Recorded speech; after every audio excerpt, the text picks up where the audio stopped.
ప్రెగ్నెన్సీలో బ్లీడింగ్ అయితే ప్రమాదమా? ఐఎమ్ డాక్టర్ శిల్ప, గిఫ్ట్ ఫుడ్ Reddy hospital, Bhimavaram.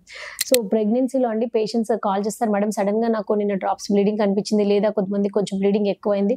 So, madam నా ప్రెగ్నెన్సీ పోయిందా అని చెప్పి చాలా భయపడుతూ వస్తారనమాట. సో, నాకు ఇది చాలా కామన్‌గా పేషెంట్స్ చెప్తున్న కంప్లెయింట్స్. సో, ఈ మధ్య కాలంలో అందుకనే దీని గురించి మీకు అవగాహన చేద్దాం అనుకున్నాను. సో, ప్రెగ్నెన్సీలో బ్లీడింగ్ అయ్యింది అంటే అండి డెఫినిట్‌గా రీజన్ అయితే ఉంటది. Either it can be because of infection అవ్వచ్చు, లేదా any hormonal imbalance.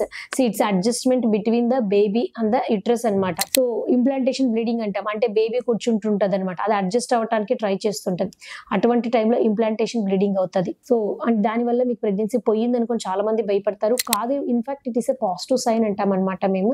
Second thing, any infections ఉన్నప్పటికీ కూడా కొన్నిసార్లు స్పాటింగ్ లాగా కనిపిస్తుంది. Any vaginal infections, urinary tract infections. So, అది కూడా ఒక రీజన్. థర్డ్ థింగ్ వచ్చి హార్మోనల్ ఇంబ్యాలెన్సెస్, అంటే తల్లి ఒళ్ళు సరిగా సహకరించకపోవటం.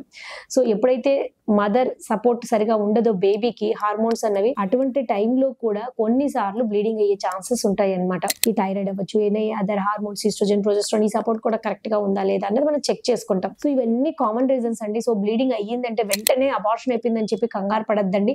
నా దగ్గర ఒక పేషెంట్ పెద్ద గడ్డతో కూడా బ్లీడింగ్ అయ్యి వచ్చింది, కానీ still we saved that pregnancy. చాలా వరకు కూడా కంటిన్యూ అయిపోతాయి, ఏమీ కావు. Just relax and consult your doctor. Thank you.